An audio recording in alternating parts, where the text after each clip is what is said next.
Hello welcome back to Chhaya Vasanth YouTube channel. ಎಲ್ಲರೂ ಹೇಗಿದ್ದೀರಾ? I hope ಎಲ್ಲರೂ ಕೂಡ ಚೆನ್ನಾಗಿದ್ದೀರಾ ಅಂತ ಹೇಳಿ ಅಂದ್ಕೊಂಡಿದ್ದೀನಿ. ನಾವು ಕೂಡ ತುಂಬಾ ಚೆನ್ನಾಗಿದ್ದೀವಿ. ಇವತ್ತು ಏಕಾದಶಿ ಹಬ್ಬ. ಭಾನುವಾರ ಮತ್ತು ಸೋಮವಾರ 2 ದಿನ ಹಬ್ಬ ಇದೆ. ನಾವು 2 ದಿನವೂ ಹಬ್ಬನ ಮಾಡ್ತೀವಿ. ಇದು ಬಂದು ಭಾನುವಾರದ ವಿಡಿಯೋ. ಭಾನುವಾರ ಬೆಳಗ್ಗೆಯಿಂದನೇ ಎಲ್ಲ ವಿಡಿಯೋನೂ ಕೂಡ ಮಾಡ್ಕೊಂಡಿದ್ದೀನಿ. ಮೊದಲನೇದಾಗಿ ಯಾರೆಲ್ಲ ನನ್ನ ಚಾನಲ್ನ ಸಬ್ಸ್ಕ್ರೈಬ್ ಮಾಡ್ಕೊಳ್ಳದೆ ವೀಡಿಯೋಸ್ನ ನೋಡ್ತಾ ಇದ್ದೀರಾ, ಪ್ಲೀಸ್ ನನ್ನ ಚಾನಲ್ನ ಸಬ್ಸ್ಕ್ರೈಬ್ ಮಾಡ್ಕೊಳ್ಳಿ. ವಿಡಿಯೋನು ಕೂಡ ಎಲ್ಲೂ ಕೂಡ ಸ್ಕಿಪ್ ಮಾಡದೆ ಎಂಡ್ ಆಗೋ ತನಕ ಫುಲ್ ವಿಡಿಯೋನ ವಾಚ್ ಮಾಡಿ ಅಂತ ಹೇಳ್ತಾ ಇದ್ದೀನಿ. ಡೈಲಿ ನಾನು 5:30 ಅಥವಾ 6 ಗಂಟೆ ಟೈಮ್ಗೆ ಎದ್ದೇಳೋದು. ಇವತ್ತು ಸ್ವಲ್ಪ ಬೇಗನೆ ಎದ್ಬಿಟ್ಟು ಫಸ್ಟು ನಾನು ರಾತ್ರಿಯೇ ಶೆಲ್ಫ್ ಕಲ್ಗಳೆಲ್ಲ ನೀಟಾಗಿ ಒರೆಸ್ಬಿಟ್ಟು ಮಲಗಿದ್ದೆ. ಪಾತ್ರೆನೂ ಕೂಡ ನೈಟೇ ನಾನು ಬೆಳಗೋದು. ರೆಗ್ಯುಲರ್ ಆಗಿ ನನ್ನ ವೀಡಿಯೋಸ್ನ ನೋಡೋರಿಗೆ ಖಂಡಿತ ಗೊತ್ತಿರುತ್ತೆ, ನಾನು ನೈಟ್ ಪಾತ್ರೆ ಬೆಳಗಿಟ್ಟಿರ್ತೀನಿ. ಬೆಳಗ್ಗೆನೇ ನೀರೆಲ್ಲ ಇಳ್ಕೊಂಡಿರ್ತಾವಲ್ಲ, ಪಾತ್ರೆನ ಬೆಳಗ್ಗೆ ಜೋಡಿಸ್ಕೊಳ್ತೀನಿ. ಮತ್ತು ಗ್ಯಾಸ್ ಸ್ಟವ್ಗಳನ್ನೆಲ್ಲ ನಾನು ಡೈಲಿ ಕೂಡ ವಿಭೂತಿ ಇಡೋದು, ನಾಮ ಇಡೋದು ಇದೆಲ್ಲ ಮಾಡಲ್ಲ. ಶನಿವಾರ ಕಂಪಲ್ಸರಿ ಮಾಡ್ತೀವಿ. ಆದರೆ ಹಬ್ಬ ಇರೋದ್ರಿಂದ ಡೈಲಿ ನಿನ್ನೆ ಶನಿವಾರನೂ ಕೂಡ ಒರೆಸಿ ನಾಮ ಎಲ್ಲ ಇಟ್ಟಿದ್ದೆ. ಇವತ್ತು ಕೂಡ ಇಡ್ತಾಯಿದ್ದೀನಿ. ಡೈಲಿ ಇದನ್ನು ಮಾಡಲ್ಲ ನಾನು. ಮತ್ತು ಒಳಕಲ್ಗೂ ಅಷ್ಟೇ ವಾರದಲ್ಲಿ 1 ದಿವಸ ಮಾತ್ರ ನೀಟಾಗಿ ಒರೆಸಿ ನಾಮ ಎಲ್ಲ ಇಡೋದು. ಅದಕ್ಕೂ ಶನಿವಾರ ನೈಟೇ ನಾನು ಮನೆ ಆದಷ್ಟು ಕ್ಲೀನ್ ಮಾಡಿ ಬಿಟ್ಟಿದ್ದರಿಂದ ಬೆಳಗ್ಗೆ ಸ್ವಲ್ಪ ಕೆಲಸಗಳು ಕೂಡ ಈಸಿ ಆಯಿತು. 2 ದಿವಸ ಮನೆಯೆಲ್ಲ ಕ್ಲೀನ್ ಮಾಡ್ಕೊಂಡಿದ್ವಿ. ಆ ಧೂಳೆಲ್ಲ ಕೊಡೋಗ್ಬಿಟ್ಟು ಗೋಡೆಗಳೆಲ್ಲ ತೊಳೆದು ಎಲ್ಲದನ್ನು ಕೂಡ ಕ್ಲೀನ್ ಮಾಡ್ಕೊಂಡಿದ್ವಿ. ಅದನ್ನು ಯಾವುದನ್ನು ಕೂಡ ವಿಡಿಯೋ ಮಾಡ್ಕೊಂಡಿರಲಿಲ್ಲ ನಾನು. ಮತ್ತು ಬಾಗಿಲಿಗೆ ನಾಮ ಎಲ್ಲ ಇಟ್ಬಿಟ್ಟು ನಾನು ರಂಗೋಲಿ ಎಲ್ಲ ಹಾಕಿ ಹೊರಗಡೆ ಕೂಡ ರಂಗೋಲಿನೂ ಕೂಡ ಹಾಕಿದೆ. ಹೊರಗಡೆ ರಂಗೋಲಿ ಹಾಕೋಕ್ಕೆ ಜಾಗ ಏನೂ ಅಷ್ಟಿರಲಿಲ್ಲ. ಅದು ಇನ್ನೂ ನಾವು ರೆಡಿ ಮಾಡ್ಕೊಂಡಿಲ್ಲ, ಸ್ವಲ್ಪನೇ ಇತ್ತು. ಹಾಗಾಗಿ ಚಿಕ್ಕದಾಗಿ ಒಂದು ರಂಗೋಲಿನ ಹಾಕಿದೆ. ಯಾವುದೇ ಒಂದು ಹಬ್ಬಗಳು ಬಂತು ಅಂತ ಹೇಳಿದ್ರೆ ಮೊದಲನೇದಾಗಿ ರಂಗೋಲಿ ಹಾಕೋದೇ ಒಂದು ದೊಡ್ಡ ಖುಷಿ ಅಲ್ವಾ. ಯಾವುದೇ ಹಬ್ಬಗಳಿರಲಿ ಮೊದಲು ರಂಗೋಲಿ ಹಾಕಬೇಕು, ಬಣ್ಣ ತುಂಬಬೇಕು, ಇದೇ ಇರುತ್ತಿತ್ತು ನಮಗಂತೂ ಚಿಕ್ಕವರೆಲ್ಲ ಇದ್ದಾಗ. ಅದು ತುಂಬ ಇಷ್ಟ ಆಗೋದು ಹೆಣ್ಮಕ್ಳಿಗೆ ಅಂತ ಹೇಳ್ಬೋದು. ನನಗಂತೂ ರಂಗೋಲಿ ಹಾಕೋದು ಅಂದರೆ ತುಂಬಾ ಇಷ್ಟ. ಈಗ ಕಡಿಮೆ ರಂಗೋಲಿಗಳೆಲ್ಲ ಬಿಡೋ ಇಂಟ್ರೆಸ್ಟ್ ಎಲ್ಲ ತುಂಬ ಕಡಿಮೆ ಆಗಿದೆ. ಮೊದಲಂತೂ ನನಗಂತೂ ರಂಗೋಲಿ ಬಿಡೋದು, ಡ್ರಾಯಿಂಗ್ ಮಾಡೋದು ಇದೆಲ್ಲ ತುಂಬಾ ಇಷ್ಟ ಆಗ್ತಿತ್ತು. ರಂಗೋಲಿ ಅಂತೂ ಯಾರ ಮನೆ ಬಾಗಿಲಿಗಾಗಲಿ ಅಲ್ಲಿ ನಮ್ಮೂರಲ್ಲಿ ಕರೆದು ರಂಗೋಲಿನ ಹಾಕ್ಸ್ತಿದ್ರು, ಚೆನ್ನಾಗಿ ರಂಗೋಲಿ ಹಾಕ್ತೀನಿ ಅಂತ ಹೇಳಿ. ಅಷ್ಟು ಇಷ್ಟ ಆಗ್ತಿತ್ತು ನನಗೆ ರಂಗೋಲಿ ಹಾಕೋದು. ಚಿಕ್ಕವಳಿರುವಾಗಲೇ ಇನ್ನೂ ನಾನು ರಂಗೋಲಿ ಎಲ್ಲ ಕಲ್ತ್ಬಿಟ್ಟಿದ್ದೆ. ನಮ್ಮ ಮನೆ ಹತ್ರ ಇನ್ನೂ ನೀರು ಕೂಡ ಬಿಟ್ಟಿರಲಿಲ್ಲ. ಹಾಗಾಗಿ ಬಕೆಟ್ಗಳೆಲ್ಲದನ್ನು ಕೂಡ ಹೊರಗಡೆನೇ ಇಟ್ಟಿದ್ದೀನಿ. ಇನ್ನೂ ನೀರೇನು ಹಿಡ್ದಿಲ್ಲ. ಅಷ್ಟರಲ್ಲಿ ನಂದು ಆದಷ್ಟು ಕೆಲಸಗಳಂತೂ ಮುಗೀತು. ನೀರು ಬಿಡೋ ಅಷ್ಟರಲ್ಲೇ ನಾನು ಎಲ್ಲ ಕೆಲಸಗಳನ್ನೂ ಕೂಡ ಮುಗಿಸ್ಕೊಂಡಿದ್ದೆ. ಮತ್ತು ಮೊದಲನೇ ದಿನ ಏಕಾದಶಿ ದಿನ ಇಲ್ಲಿ ನಮ್ಮ ಊರಲ್ಲಿ ಪಡು ಬೇಡೋದು ಅಂತ ಹೇಳಿ ಮಾಡ್ತಾರೆ. ಅದಕ್ಕೆ ಅವರು ಬೇಗನೆ ಬಂದುಬಿಡ್ತಾರೆ ಎಲ್ಲರೂ ಪಡು ಬೇಡಿಕೊಂಡು. ಸ್ನಾನ ಎಲ್ಲ ಮುಗಿಸ್ಕೊಂಡಿರಲ್ಲ, ಹಾಗೇ ನೀಡಬೇಕಲ್ಲ ಅಂತ ಹೇಳಿಬಿಟ್ಟು ನಾನು ಬೇಗ ಸ್ನಾನ ಮುಗಿಸ್ಕೊಂಡಿದ್ದೆ.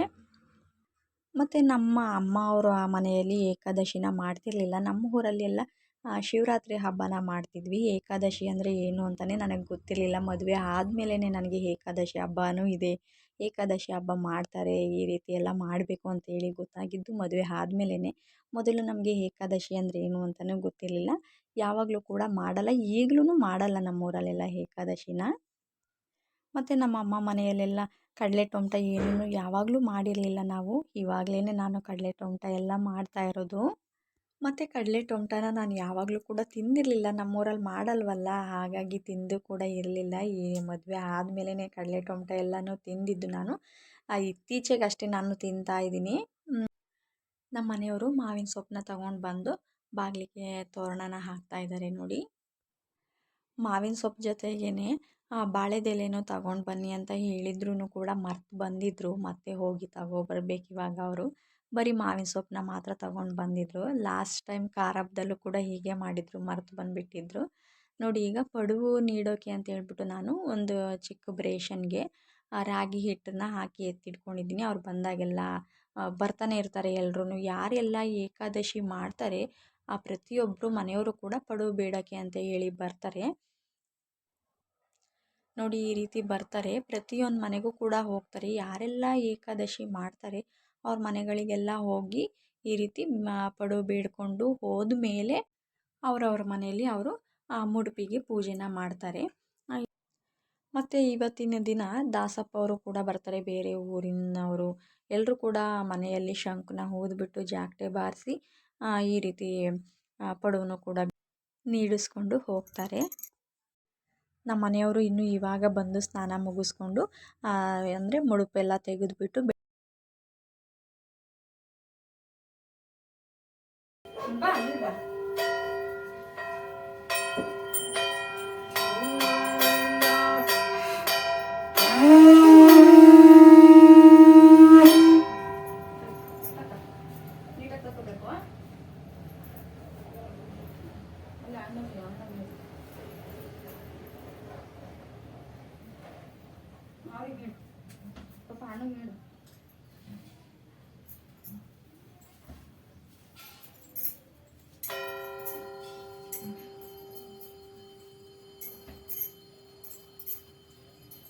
ನಮಸ್ಕಾರ ಮಾಡ್ಕೊಂಡು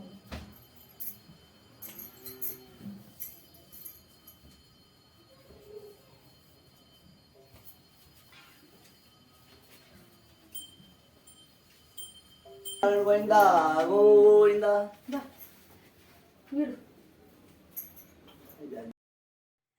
ಹೀಗೆ ಬಂದವರು ಎಲ್ರಿಗೂ ಕೂಡ ನಾವು ಪಡುವನ್ನ ನೀಡಿಬಿಟ್ಟು ಎಲ್ಲರ ಕಾಲ್ಗೂ ನಮಸ್ಕಾರ ಮಾಡ್ಕೊಳ್ತೀವಿ. ದೊಡ್ಡವರಿಂದ ಚಿಕ್ಕವರು ಯಾರೇ ಬಂದಿರಲಿ ಎಲ್ಲರ ಕಾಲ್ಗೂ ಕೂಡ ನಮಸ್ಕಾರ ಮಾಡ್ಕೊಳ್ತೀವಿ. ಎಲ್ಲರೂ ಮಾಡ್ಕೊಳ್ತಾರೆ, ದೊಡ್ಡವರೇ ಆಗಿರಲಿ ಚಿಕ್ಕವರೇ ಆಗಿರಲಿ ಯಾರಿದ್ದರೂ ಅಷ್ಟೇ. ಈ ರೀತಿ ಬಂದಾಗ ಏಕಾದಶಿ ದಿನ ಮಾತ್ರ ಚಿಕ್ಕ ಮಕ್ಕಳಿಗೂ ಕೂಡ ನಾವು ನಮಸ್ಕಾರನ ಮಾಡ್ಕೊಳ್ತೀವಿ. ಹೀಗೆಲ್ಲ ಮಾಡಿ ಮುಗಿದಾದ್ಮೇಲೆ ನಮ್ಮ ಮನೆಯವರು ಪೂಜೆ ಮಾಡ್ತಾಯಿದ್ರು. ದೀಪನ ಬಿಡೋಣ ಅಂತ ಹೇಳ್ಬಿಟ್ಟು ನಾನೇ ಬೆಳಕು ಕೊಡ್ತಾಯಿದ್ದೆ. ನಾನು ದೀಪನ ಬೆಳಗೋಕ್ಕೆ ಹುಣಸೆ ಹಣ್ಣು ಮತ್ತು ಉಪ್ಪನ್ನ ಬಳಸಿಬಿಟ್ಟು ನಾನು ದೀಪನ ಬೆಳಗೋದು ಯಾವಾಗ್ಲೂ. ರಂಗೋಲಿ ತುಂಬಾ ಕಡಿಮೆ ರಂಗೋಲಿನ ನಾನು ಯೂಸ್ ಮಾಡೋದು ಯಾವಾಗಲೂ ಅಷ್ಟೇ. ಈ ರೀತಿ ಬೆಳಗೋದ್ರಿಂದ ಹುಣಸೆ ಹಣ್ಣಿಗೆ ಉಪ್ಪನ್ನ ಹಾಕ್ಕೊಂಡು ಬೆಳಗೋದ್ರಿಂದ ಬೇಗ ನೀಟಾಗಿ ಕ್ಲೀನ್ ಆಗ್ತವೆ ದೀಪಗಳು. ನಾನು ಯಾವಾಗ್ಲೂ ಹೀಗೇ ಬೆಳಗೋದು. ಗೊತ್ತಿಲ್ಲದೆ ಇರೋರು ಒಂದು ಸಲ ಈ ರೀತಿ ಟ್ರೈ ಮಾಡಿ ನೋಡಿ, ದೀಪ ತುಂಬ ಚೆನ್ನಾಗಿ ನೀಟಾಗಿ ಕ್ಲೀನ್ ಆಗ್ತವೆ.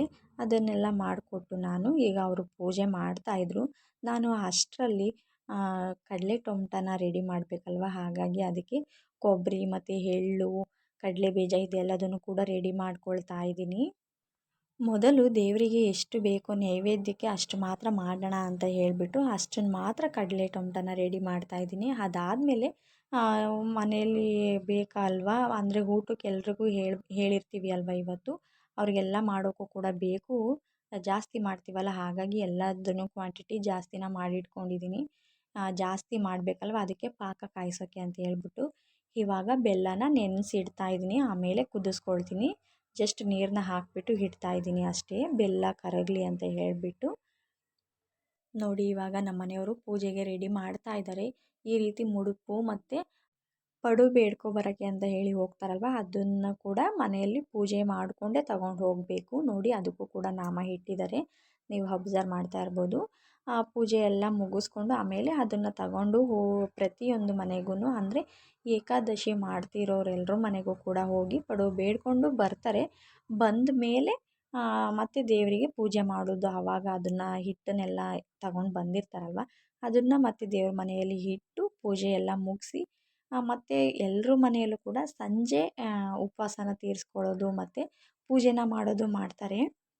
ಆದರೆ ನಮ್ಮ ಮನೇಲಿ 2-2:30 ಆಗೋಗಿರುತ್ತೆ. ಆ ಟೈಮ್ಗೆ ನಾವು ಪಡು ಬೇಡ್ಕೊಂಡು ಬಂದ ತಕ್ಷಣವೇ ಮನೆಯಲ್ಲಿ ಪೂಜೆನ ಮಾಡಿಬಿಡ್ತೀವಿ. ಮತ್ತು ಇವತ್ತು ಬೇಯಿಸಿರೋದು ಏನನ್ನು ಕೂಡ ದೇವರಿಗೆ ನೈವೇದ್ಯ ಮಾಡೋ ಹಾಗಿಲ್ಲ. ಟೊಮಟ ಅಷ್ಟೇ ಮಾಡ್ತೀವಿ. ಟೊಮಟ ಮತ್ತು ಎಲ್ಲ ಥರದ ಹಣ್ಣುಗಳನ್ನೂ ತಗೊಂಡು ಬಂದು ಎಲ್ಲ ಥರದ ಹಣ್ಣನ್ನು ಇಟ್ಬಿಟ್ಟು ಮತ್ತು ಹಸಿ ಪಲ್ಲಾರನ ಒಂದು ಮಾಡಿರ್ತೀವಿ. ಇಷ್ಟನ್ನು ಮಾತ್ರ ಇಟ್ಟು ಇವತ್ತು ಮುಡುಪಿಗೆ ಪೂಜೆನ ಮಾಡೋದು ನಾವು. ಪಡು ಬೇಡ್ಕೊಂಡು ಬಂದಿರ್ತಾರಲ್ವ, ಅದರಲ್ಲಿ ಸ್ವಲ್ಪ ಅಂದರೆ ಒಂದು ಹಿಡಿಯಷ್ಟು ಹಿಟ್ಟನ್ನು ಟೊಮಟ ಮಾಡ್ತೀವಲ್ಲ ಅದಕ್ಕೆ ಹಾಕ್ಕೊಂಡು ಕಟ್ಟಬೇಕು ಅಂತ ಹೇಳ್ತಾರೆ. ಆ ರೀತಿ ಮಾಡಿಬಿಟ್ಟು ದೇವರಿಗೆ ನೈವೇದ್ಯನ ಮುಗಿಸ್ತೀವಿ. ನಮ್ಮ ಮನೆಯಲ್ಲಿ ಸ್ವಲ್ಪ ಬೇಗನೆ ಮಾಡ್ತೀವಿ. ಎಲ್ಲರೂ ಕೂಡ ಸಂಜೆ ಉಪವಾಸ ತೀರಿಸ್ಕೊಳ್ತಾರೆ. ನಾವು ಅಷ್ಟೊತ್ತಿಗೆ ಪೂಜೆನ ಮುಗಿಸ್ತೀವಲ್ವ, ಆಗ್ಲೇ ಉಪವಾಸ ಕೂಡ ತೀರಿಸ್ಕೊಳ್ತೀವಿ. ನಮ್ಮ ಮನೆಯಲ್ಲಿ ಮಾತ್ರ ಪ್ರತಿ ವರ್ಷವೂ ಹೀಗೆ ಮಾಡ್ತಾಯಿದ್ದೀವಿ. ನಾನು ಹಣ್ಣುಗಳನ್ನೆಲ್ಲ ಬಿಡಿಸ್ತಾ ಇಡ್ತಾ ಇದ್ದೆ. ಹಲಸಿನ ಹಣ್ಣು ಒಂದು ಸಿಗಲಿಲ್ಲ ನಮಗೆ. ಈ ಸಲ ಹಲಸಿನ ಹಣ್ಣು ಇಟ್ಟಿರಲಿಲ್ಲ. ಪ್ರತಿ ವರ್ಷವೂ ಇಡ್ತಾ ಇದ್ವಿ. ಈ ವರ್ಷ ಅದು ಹಣ್ಣು ತರೋಕ್ಕಾಗಲಿಲ್ಲ, ಅವರು ತಂದಿರಲಿಲ್ಲ. ಹಾಗಾಗಿ ಹಲಸಿನ ಹಣ್ಣು ಒಂದು ಇಟ್ಟಿಲ್ಲ. ಎಲ್ಲರೂ ಕೂಡ ಉಪವಾಸನ ತೀರಿಸ್ಕೊಂಡಾದಮೇಲೆ ಪ್ರತಿಯೊಬ್ಬರು ಮನೆಗೆ, ಅಂದರೆ ಏಕಾದಶಿ ಮಾಡದೇ ಇರೋ ಎಲ್ಲರ ಮನೆಗೂ ಕೂಡ ನಾವು ಸಂಜೆ ಊಟಕ್ಕೂ ಕೂಡ ಹೇಳಿರ್ತೀವಿ. ಎಲ್ಲರ ಮನೆಗೂ ಅಂದರೆ ಏಕಾದಶಿ ಮಾಡೋ ಎಲ್ಲರ ಮನೆಯವರು ಕೂಡ ಹೇಳ್ತಾರೆ ಊಟಕ್ಕೆ ಅಂತ ಹೇಳಿಬಿಟ್ಟು, ನಾನು ಕೂಡ ಈಗ ಪೂಜೆ ಎಲ್ಲ ಮುಗಿಸ್ಬಿಟ್ಟು ಅಡುಗೆನೂ ಕೂಡ ಪ್ರಿಪೇರ್ ಮಾಡಬೇಕು. ನಮ್ಮ ಮನೆಯವರು ಹಣೆಗೆ ನಾಮ ಇಟ್ಕೊಳ್ತಾಯಿದ್ರು, ಅದನ್ನು ಕೂಡ ಸ್ವಲ್ಪ ವಿಡಿಯೋ ಮಾಡಿಕೊಂಡ್ವಿ. ನೋಡಿ, ಇವಾಗ ಇಷ್ಟು ಪೂಜೆನ ಮುಗಿಸಿ ಅವರು ಕೂಡ ಪಡು ಬೇಡಕ್ಕೆ ಅಂತ ಹೇಳಿ ಹೋಗ್ತಾ ಇದ್ದಾರೆ. ಅನ್ವಿಕಾ ಕೂಡ ನಾನು ಬರ್ತೀನಿ ಅಂತ ಹೇಳಿ ಕೂಗ್ತಾ ಇದ್ಲು. ಹಾಗಾಗಿ ಅವರು ನಿಂತ್ಕೊಂಡಿದ್ರು. ಅವರು ಕೂಡ ಎಲ್ಲರ ಮನೆಗೆ ಹೋಗಿ ಪಡುವನ್ನ ಬೇಡ್ಕೊಂಡು ಬಂದ ಮೇಲೆ ನೋಡಿ, ಇವಾಗ ಫೈನಲಿ ಈ ರೀತಿ ಪೂಜೆನ ಮಾಡಿದ್ದೀವಿ. ಮೊದಲನೇ ಏಕಾದಶಿ ದಿನ ಇಷ್ಟು ಪೂಜೆನ ಮಾಡ್ಕೊಳ್ತೀವಿ ನಾವು. ಪೂಜೆ ಎಲ್ಲ ಮುಗಿದ ಮೇಲೆ ನಮ್ಮ ಮನೆಯವರು ಹಣ್ಣು ಮತ್ತು ಫಲಾಹಾರನ ತಿಂದು ಅಂದರೆ ಉಪವಾಸ ಇರ್ತೀವಲ್ಲ, ಉಪವಾಸನ ತೀರಿಸ್ಕೊಂಡ್ರು. ಅದಾದಮೇಲೆ ಅವ್ರಿಗೆ ಕೆಲಸ ಇದೆ ಅಂತ ಹೇಳಿ ಹೊರಗಡೆ ಹೋದರು. ನಾನು ಸಂಜೆ ಊಟಕ್ಕೆ ಜನಗಳಿಗೆಲ್ಲ ಹೇಳಬೇಕಲ್ವ, ಹಾಗಾಗಿ ಇವಾಗ ಟೊಮ್ಟನ ಫಸ್ಟು ರೆಡಿ ಮಾಡೋಣ ಅಂತ ಹೇಳ್ಬಿಟ್ಟು ಟೊಮ್ಟ ಕಟ್ಟಾಗೆ ಅಂತೇಳಿ ಎಲ್ಲ ಪ್ರಿಪೇರ್ ಮಾಡ್ಕೊಳ್ತಾ ಇದ್ದೀನಿ. ಲಾಸ್ಟ್ ಇಯರ್ ಎಲ್ಲ ಮೊದಲು ಅಡುಗೆ ಎಲ್ಲ ಮುಗಿಸಿ ಅದಾದಮೇಲೆ ಟೊಮ್ಟನ ಕಟ್ತಾಯಿದ್ದೆ. ಆದರೆ ಈ ವರ್ಷ ಮೊದಲನೇ ಟೊಮ್ಟ ಕಟ್ಟಿ ಎತ್ತಿಟ್ಬಿಡೋಣ, ಆಮೇಲೆ ಅಡುಗೆ ಮಾಡೋಣ ಅಂತೇಳಿ ಮೊದಲು ನಾನು ಟೊಮ್ಟನ ರೆಡಿ ಮಾಡ್ಕೊಳ್ತಾ ಇದ್ದೀನಿ. ನಮ್ಮ ಅತ್ತಿಗೆ ಮಗಳು ಬಂದಿದ್ಲು. ಅವಳು ಇದ್ದಿದ್ದರಿಂದ ಅವಳು ಸ್ವಲ್ಪ ವೀಡಿಯೋಸ್ ಎಲ್ಲ ಮಾಡಿಕೊಟ್ಲು ನನಗೆ. ಇಲ್ಲ ಅಂದಿದ್ರೆ ನಾನೇ ವೀಡಿಯೋನು ಮಾಡಿಕೊಂಡು ಅಡುಗೆ ಮಾಡಿಕೊಂಡು ಸ್ವಲ್ಪ ಕಷ್ಟ ಆಗ್ತಾಯಿತ್ತು. ಅವಳು ಇದ್ದಿದ್ದರಿಂದ ನನಗೆ ಸ್ವಲ್ಪ ಕೆಲಸ ಈಸಿ ಮಾಡಿಕೊಟ್ಲು. ವೀಡಿಯೋ ಎಲ್ಲ ಪಾಪ ಮಾಡಿಕೊಟ್ಲು. ಅವಳು ಬಂದಾಗೆಲ್ಲ ಅಂದರೆ ಅವಳು ಅವ್ರ ಮನೆಗೂ ನಮ್ಮ ಮನೆಗೂ ಈ ರೀತಿ ಓಡಾಡ್ತಿದ್ಲು. ಅವಳು ಬಂದಾಗ ವೀಡಿಯೋ ಮಾಡು ಅಂತ ಹೇಳ್ತಿದ್ದೆ, ಆವಾಗ ಅವಳು ಮಾಡಿಕೊಡ್ತಾಯಿದ್ಲು. ತುಂಬಾ ವೀಡಿಯೋಸ್ ಅವಳೇ ಮಾಡಿಕೊಟ್ಲು. ದೇವ್ರ ನೈವೇದ್ಯಕ್ಕೆ ಟೊಮ್ಟನ ಕಟ್ಟಿಟ್ಟಿದ್ನಲ್ವ, ಆವಾಗಲೇ ಸ್ವಲ್ಪನ ಕಟ್ಟಿ ಇಟ್ಟಿದ್ದೆ. ಅದನ್ನು ಎತ್ತಿಟ್ಟು ಈಗ ಮಿಕ್ಕಿದ್ದನ್ನು ನಾನು ಕಟ್ತಾ ಇರೋದು. ಎಲ್ಲರೂ ಕಡಲೆ ಟೊಮ್ಟನ ಕಾಯಿ ರಸ ಜೊತೆಗೇ ತಿನ್ನೋದು. ನಮ್ಮ ಮನೆಯವ್ರಿಗೂ ಕೂಡ ಇಷ್ಟ, ಕಾಯಿ ರಸ ಜೊತೆಗೇ ಅವರು ತಿನ್ನೋದು. ಆದರೆ ನಾನು ಕಾಯಿ ರಸ ತಿನ್ನಲ್ಲ, ಹಾಗೆ ಒಂದು ತಗೊಂಡು ಹಾಗೆ ತಿಂತೀನಿ ಅಷ್ಟೇ. ಅಂದರೆ ಜಾಸ್ತಿನೂ ತಿನ್ನಲ್ಲ, ಯಾವಾಗಲೂ ತಿಂದು ರೂಢಿ ಇಲ್ವಲ್ಲ, ಹಾಗಾಗಿ ತಿನ್ನಲೇಬೇಕು ಅಂತ ಏನು ಇಷ್ಟಪಟ್ಟು ತಿನ್ನಲ್ಲ. ಮಾಡಿದ್ದೀವಲ್ಲ ಅಂತ ಹೇಳಿ 1 ಅಥವಾ 2 ತಿಂತೀನಿ ಅಷ್ಟೇ. ಎಲ್ರಿಗೂ ಊಟಕ್ಕೆ ಹೇಳಿರ್ತೀವಲ್ಲ, ಹಾಗಾಗಿ ಎಲ್ಲದನ್ನು ಸ್ವಲ್ಪ ಜಾಸ್ತಿನೇ ಮಾಡಿರ್ತೀವಿ. ಶನಿವಾರ ಪೂಜೆ ಮಾಡೋ ಅಂಥವ್ರು, ವಾರ ಇರೋ ಅಂಥವ್ರು ಎಲ್ಲರೂ ಕೂಡ ಏಕಾದಶಿನ ಮಾಡ್ತೀವಿ ನಮ್ಮ ಊರಲ್ಲಿ. ಯಾರು ಏಕಾದಶಿನ ಮಾಡಲ್ಲ ಅವ್ರು ಎಲ್ಲರ ಮನೆಗೂ ಕೂಡ ಊಟಕ್ಕೆ ಅಂತ ಹೇಳ್ತೀವಿ. ಅಂದರೆ ಏಕಾದಶಿ ಮಾಡೋರು ಎಲ್ಲರೂ ಕೂಡ ಎಲ್ಲರ ಮನೆಗೂ ಊಟಕ್ಕೆ ಹೇಳಿರ್ತಾರೆ. ಹಾಗಾಗಿ ಒಂದು ಮನೆಗೆ ಒಂದು ಮನೆಯವರು ಒಬ್ಬರಷ್ಟೇ ಬರ್ತಾರೆ. ಎಲ್ಲರೂ ಹೇಳಿರ್ತಾರಲ್ವ, ಒಂದು ಮನೇಲಿ 4 ಜನ ಇದ್ದರೆ 4 ಜನನು 4 ಮನೆಗೆ ಹೋಗ್ತಾರೆ ಈ ರೀತಿ. ಹಾಗಾಗಿ ಒಬ್ಬರೊಬ್ಬರು ಒಂದೊಂದು ಮನೆಗೆ ಊಟಕ್ಕೆ ಬರ್ತಾರೆ. ಮತ್ತು ನಾವು ಶಿವರಾತ್ರಿ ಮಾಡದೇ ಇರೋದ್ರಿಂದ ನಮ್ಮ ಊರಲ್ಲಿ ಶಿವರಾತ್ರಿ ಮಾಡೋ ಅಂಥವ್ರು ನಮ್ಮನ್ನು ಶಿವರಾತ್ರಿ ಹಬ್ಬದಲ್ಲಿ ಊಟಕ್ಕೆ ಕರೀತಾರೆ. ಈಗ ನಾವು ಹೇಗೆ ಏಕಾದಶಿಲಿ ಅವ್ರನ್ನೆಲ್ಲ ಊಟಕ್ಕೆ ಕರಿತೀವಿ, ಹಾಗೆಯೇ ಶಿವರಾತ್ರಿಲಿ ಅವರು ನಮ್ಮನ್ನು ಊಟಕ್ಕೆ ಕರೀತಾರೆ. ಆವಾಗ ಅವರು ಕೂಡ ಕಡಲೆ ಟೊಮ್ಟ ಕಾಯಿ ರಸನ ಮಾಡಿರ್ತಾರೆ. ಆವಾಗ ನಾವು ಕೂಡ ಎಲ್ಲರ ಮನೆಗೆ ಊಟಕ್ಕೆ ಹೋಗಿ ಬರ್ತೀವಿ. ಅದು ಕಾಮನ್ ಆಗಿಬಿಟ್ಟಿದೆ ಈ ಊರಲ್ಲಿ. ನಾನು ಟೊಮ್ಟ ಎಲ್ಲದನ್ನು ಕಟ್ಟಿ ಎತ್ತಿಟ್ಬಿಟ್ಟು ಇವಾಗ ಸಾಂಬಾರಿಗೆ ಅಂತ ಹೇಳಿ ರೆಡಿ ಮಾಡ್ತಾಯಿದ್ದೀನಿ. ತಿಳಿ ಸಾಂಬಾರನ್ನ ಮಾಡೋಣ ಅಂತ ಹೇಳ್ಬಿಟ್ಟು ಬೇಳೆನ ನೆನೆಸಿಟ್ಟಿದ್ದೆ ಬೆಳಗ್ಗೆ ಎದ್ದಾಗಲೇ. ಅದನ್ನು ನೀಟಾಗಿ 1-2 ಸಲ ವಾಶ್ ಮಾಡಿಕೊಂಡು, ಕಲ್ಲಿರುತ್ತೆ ಅಲ್ವಾ, ಅದು ಮನೆಯಲ್ಲೇ ಬೆಳೆದಿರೋ ಬೇಳೆ ಅಲ್ವಾ, ಹಾಗಾಗಿ 1-2 ಸಲ ಜಾಲಿಸ್ಕೊಂಡು ತೆಕ್ಕೊಂಡು ಚೆನ್ನಾಗಿ ವಾಶ್ ಮಾಡಿಕೊಂಡು ಅದ್ರ ಜೊತೆಗೆ 2 ಹುಳಿ ಟೊಮೊಟೊ ಮತ್ತು 2 ಈರುಳ್ಳಿನ ಕಟ್ ಮಾಡಿಕೊಂಡು ನಾನು ಅದ್ರ ಜೊತೆಗೆ ಶುಂಠಿ, ಬೆಳ್ಳುಳ್ಳಿ, ಸ್ವಲ್ಪ ಹುಣಸೆಹಣ್ಣು ಇಷ್ಟನ್ನು ಕೂಡ ಹಾಕ್ಕೊಂಡು ಅದ್ರ ಜೊತೆಗೆ ಒಂದು ಸ್ವಲ್ಪ ಅರಿಶಿನ ಪುಡಿ ಮತ್ತು ಒಂದು ಸ್ವಲ್ಪ ಎಣ್ಣೆನ ಹಾಕಿಬಿಟ್ಟು ವಿಷಲ್ ಹಾಕ್ಸೋಕೆ ಅಂತ ಹೇಳಿ ಇಟ್ಟಿದ್ದೀನಿ. 3-4 ವಿಷಲ್ನ ಹಾಕಿಸ್ಕೊಳ್ತೀನಿ. ಅದು ವಿಷಲ್ ಆಗೋ ಅಷ್ಟರಲ್ಲಿ ನಾನು ಒಗ್ಗರಣೆಗೆ ರೆಡಿ ಮಾಡ್ಕೊಳ್ತಾ ಇದ್ದೀನಿ. ಒಗ್ಗರಣೆಗೆ ಸಿಂಪಲ್ಲಾಗಿ ಈರುಳ್ಳಿ, ಟೊಮೊಟೊ ಮತ್ತು ಒಣಮೆಣ್ಸಿನ್ಕಾಯಿ, ಸ್ವಲ್ಪ ಜೀರಿಗೆ, 1-2 ಇಕ್ಳು ಬೆಳ್ಳುಳ್ಳಿನ ಜಜ್ಜಿಬಿಟ್ಟು ಹಾಕ್ಕೊಂಡಿದ್ದೀನಿ. ಅದಾದಮೇಲೆ ನಾನು ಮನೆಯಲ್ಲಿ ತಿಳಿ ಸಾಂಬಾರನ್ನ ಮಾಡೋದಿದ್ದರೆ ಖಾರನ ರುಬ್ಕೊಳ್ಳಲ್ಲ. ಇವತ್ತು ಸ್ವಲ್ಪ ಜಾಸ್ತಿ ಮಾಡಬೇಕಲ್ಲ ಅನ್ನೋದಕ್ಕೋಸ್ಕರ ಖಾರನ ರುಬ್ಕೊಂಡಿದ್ದೀನಿ. ಖಾರಗೂ ಅಷ್ಟೇ ಖಾರ ಪುಡಿ, ಸಾಂಬಾರು ಪೌಡ್ರು ಮತ್ತು ಸ್ವಲ್ಪ ಕಾಯಿ ಇಷ್ಟನ್ನು ಕೂಡ ಹಾಕ್ಕೊಂಡು ರುಬ್ಕೊಂಡಿದ್ದೀನಿ. ಬೇರೆ ಏನನ್ನೂ ಹಾಕ್ಕೊಂಡಿಲ್ಲ. ಮತ್ತು ಚಕ್ಕೆ ಮಸಾಲನ ಹಾಕಿರಲಿಲ್ಲ, ಮರ್ತೋಗಿದೆ. ಅದನ್ನು ಲಾಸ್ಟಲ್ಲಿ ಕೂಡ ಆ್ಯಡ್ ಮಾಡಿದ್ದೀನಿ. ಅದಕ್ಕೆ ಸ್ವಲ್ಪ ಹುಣಸೆ ರಸನ ಹಾಕ್ಕೊಳ್ತಾ ಇದ್ದೀನಿ. ಬೇಳೆ ಚೆನ್ನಾಗಿ ನುಣ್ಣಗಾಗಿದ್ದರೆ ವಿಷಲ್ ಹಾಕ್ಸ್ದಾಗ ಅದನ್ನು ರುಬ್ಬೋ ಅವಶ್ಯಕತೆ ಇರಲ್ಲ. ಆದರೆ ನಾನು ಯಾವಾಗಲೂ ಸ್ವಲ್ಪ ರುಬ್ಕೊಂಡೆ ಸಾಂಬಾರನ್ನ ಮಾಡೋದು. ಟೇಸ್ಟ್ ಕೂಡ ತುಂಬ ಚೆನ್ನಾಗಿರುತ್ತೆ. ಲಾಸ್ಟಲ್ಲಿ ಸ್ವಲ್ಪ ಕಾಯಿ ತುರಿ ಮತ್ತು ಸಾಂಬಾರು ಸೊಪ್ಪನ್ನು ಹಾಕಿ ಚೆನ್ನಾಗಿ ಕುದಿಸ್ಕೊಂಡ್ರೆ ಅಲ್ಲಿಗೆ ಸಾಂಬಾರು ರೆಡಿ ಆಗೋಯಿತು. ಇವಾಗ ಈರುಳ್ಳಿ ಬೋಂಡ ಮಾಡೋಕ್ಕೆ ಅಂತೇಳಿ ರೆಡಿ ಮಾಡ್ಕೊಳ್ತಾ ಇದ್ದೀನಿ. ಈರುಳ್ಳಿನ ಚಿಕ್ಕ ಚಿಕ್ಕದಾಗಿ ಎಷ್ಟು ಬೇಕೋ ಅಷ್ಟನ್ನು ಹೆಚ್ಕೊಂಡು ಅದಕ್ಕೆ ಸ್ವಲ್ಪನೇ ಅಕ್ಕಿ ಹಿಟ್ಟು ಮತ್ತು ಖಾರ ಪುಡಿ, ಸ್ವಲ್ಪ ಜೀರಿಗೆನ ಚಿಕ್ಕ ಚಿಕ್ಕದಾಗಿ ಅಂದರೆ ಸ್ವಲ್ಪ ಜಜ್ಜಿಬಿಟ್ಟು ಹಾಕ್ಕೊಂಡಿದ್ದೀನಿ. ಅದ್ರ ಜೊತೆಗೆ ಸಾಂಬಾರು ಸೊಪ್ಪು, ಅಕ್ಕಿ ಹಿಟ್ಟನ್ನು ಹಾಕ್ಕೋಬೇಕು. ಅಕ್ಕಿ ಹಿಟ್ಟನ್ನು ಹಾಕ್ಕೊಂಡ್ರೆ ಮತ್ತು ತುಂಬಾ ಚೆನ್ನಾಗಿ ಬರುತ್ತೆ. ಅದ್ರ ಜೊತೆಗೆ ರವೆ ಕೂಡ ಹಾಕ್ಕೊಂಡ್ರೆ ತುಂಬಾ ಚೆನ್ನಾಗಿರುತ್ತೆ. ರವೆ ಮನೆಯಲ್ಲಿರಲಿಲ್ಲ, ಹಾಗಾಗಿ ನಾನು ಹಾಕಿಲ್ಲ ಅಷ್ಟೇ. ರವೆನೂ ಕೂಡ ಹಾಕ್ಕೊಂಡ್ರೆ ಇನ್ನೂ ತುಂಬಾ ಚೆನ್ನಾಗಿರ್ತವೆ. ತುಂಬ ಸ್ಮೂತಾಗಿರ್ತವೆ ಬೋಂಡ ಅಂತೂ, ಅಷ್ಟು ಚೆನ್ನಾಗಿ ಬರ್ತವೆ. ರುಚಿಗೆ ತಕ್ಕಷ್ಟು ಉಪ್ಪನ್ನ ಹಾಕಿಬಿಟ್ಟು ಚೆನ್ನಾಗಿ ಕಲಸಿ ಎತ್ತಿಟ್ಟಿದ್ದೆ. ಹಿಟ್ಟನ್ನ ಕಲಸಿ ಎತ್ತಿಟ್ಟಾದಮೇಲೆ ನಾನು ಎಲ್ಲರ ಮನೆಗೂ ಊಟಕ್ಕೆ ಹೇಳಿ ಬರೋಣ ಅಂತ ಹೇಳಿ ಹೋಗಿದ್ದೆ. ಎಲ್ರಿಗೂ ಹೇಳಿ ಬಂದು ಆದಮೇಲೆ ನಾನು ಬೋಂಡನ ಎಣ್ಣೆಗೆ ಹಾಕ್ತಾಯಿರೋದು. ಟೈಮ್ ಬಂದು ಇವಾಗ 6 ಗಂಟೆ ಆಗಿತ್ತು. ಈ ಟೈಮಲ್ಲಿ ಹಾಕ್ತಾಯಿದ್ದೀನಿ. ಊಟಕ್ಕೆ ಎಲ್ಲರೂ ಬರೋ ಟೈಮಲ್ಲಿ ಹಾಕಿದ್ರೆ ಚೆನ್ನಾಗಿರ್ತವೆ. ಮೊದಲೇ ಹಾಕಿಟ್ಬಿಟ್ರೆ ಮೆತ್ತಗಾಗ್ಬಿಡ್ತವೆ ಅಂತ ಹೇಳ್ಬಿಟ್ಟು ನಾನು ಅವ್ರು ಬರೋ ಟೈಮಲ್ಲಿ ಹಾಕ್ತಾಯಿದ್ದೀನಿ. ಇನ್ನೇನು ಅರ್ಧ ಗಂಟೆ ಅನ್ನೋ ಅಷ್ಟರಲ್ಲೆಲ್ಲ ಎಲ್ಲರೂ ಊಟಕ್ಕೆ ಬರ್ತಾರೆ. ಹಾಗಾಗಿ ಹಪ್ಳನೂ ಕೂಡ ಬೋಂಡ ಆದ ತಕ್ಷಣ ಹಪ್ಳನೂ ಕೂಡ ಕರೆದು ಎತ್ತಿಟ್ಕೊಂಡಾಯಿತು. ಕೋಸಂಬರಿ ಎಲ್ಲದನ್ನು ಕೂಡ ರೆಡಿ ಮಾಡಿ ಎಲ್ಲ ಅಡುಗೆನೂ ಮುಗಿಸ್ಕೊಂಡಾದಮೇಲೆ ಮತ್ತೆ ಹೋಗಿ ನಾನು ಊಟಕ್ಕೆ ಕರೆದು ಬಂದೆ. ಕೆಲವರು ಉಪವಾಸ ಇರೋ ದಿವಸ ಅಂದರೆ ನಾವು ಉಪವಾಸ ಇರೋ ದಿನವೇ ಎಲ್ರಿಗೂ ಊಟಕ್ಕೆ ಹೇಳಿಬಿಡ್ತೀವಿ. ಕೆಲವೊಬ್ಬರು ನಾಳೆ ಮತ್ತೆ ದಾಸಪ್ಪಗೆ ಇಕ್ಕಿಸ್ತೀವಲ್ವ, ಮತ್ತೆ ನಾಳೆ ಮುಡುಪಿಗೂ ಎಡೆ ಮಾಡಿಬಿಟ್ಟು ದಾಸಪ್ಪನ ಕರೆದು ಮನೆಯಲ್ಲಿ ಶಂಕು ಕೂರಿಸಿ ಅವ್ರಿಗೂ ಊಟಕ್ಕೆ ಇಡ್ತೀವಲ್ಲ, ಆವತ್ತು ಕೂಡ ಸ್ವಲ್ಪ ಜನ ಎಲ್ರಿಗೂ ಊಟಕ್ಕೆ ಹೇಳ್ತಾರೆ.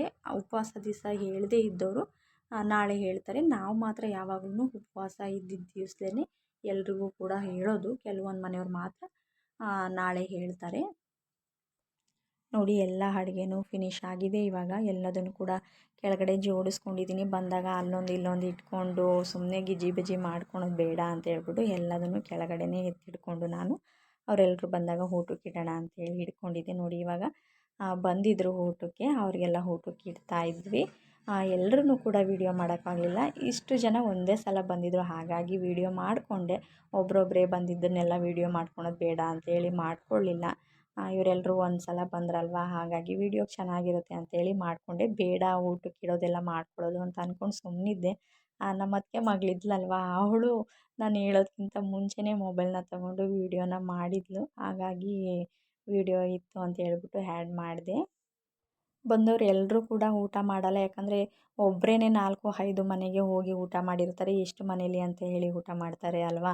ಬಂದವರು ಒಬ್ಬರೊಬ್ಬರು ಬರೀ ಎಲೆ ಅಡಿಕೆ ಹಾಕ್ಕೊಳ್ತಾರೆ, ಅಥವಾ ಬೋಂಡ ಕೋಸಂಬರಿ ಏನಾದರೂ ಸ್ವಲ್ಪ ತಿಂದ್ಕೊಂಡು ಮಾತಾಡಿಕೊಂಡು ಕೂತು ಹೋಗ್ತಾರೆ. ಈ ರೀತಿ ಎಲ್ಲ ಮಾಡ್ತಾರೆ. ಫೈನಲಿ ಈ ರೀತಿ ಏಕಾದಶಿ ಮೊದಲನೇ ದಿನ ಮುಗೀತು. ಕೊನೆಯಲ್ಲಿ ನಾವು ಕೂಡ ಊಟ ಮುಗಿಸ್ಕೊಂಡು ನಮ್ಮ ಮನೆಯವ್ರದ್ದು ಊಟ ಎಲ್ಲ ಮುಗಿದಾದ್ಮೇಲೆ ಇವತ್ತಿಗೆ ಈ ವಿಡಿಯೋನ ಎಂಡ್ ಮಾಡ್ತಾಯಿದ್ದೀನಿ. ನಾಳೆ ಮತ್ತು 2ನೇ ಏಕಾದಶಿ ದಿನದ್ದು ಕೂಡ ವಿಡಿಯೋನ ಅಪ್ಲೋಡ್ ಮಾಡ್ತೀನಿ. ಎಲ್ಲರೂ ಕೂಡ ವಿಡಿಯೋನ ನೋಡಿ. Thank you.